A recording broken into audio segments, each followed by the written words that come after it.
ada chef, dia lelaki, Melayu. Ada kalahkan chef. Ni tengok. Sekarang nak buat apa? Tu gila ke apa? Okey, dekat sini ayam dia fresh, halal, jangan risau, insya-Allah.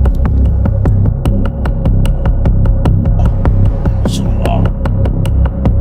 Nasi ni kita guna beras mati, dia berempah.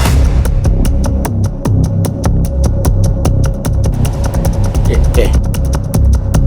Yang penting kita perak 1 hari. Kita tak ada main on the spot buat. Kita nak rasa dia kau merinet dia. Lepas tu saya nak tanya, tukang masak sini lelaki ke perempuan? Special untuk orang mengidam. Sawadi. Apalan dia makan pula ni?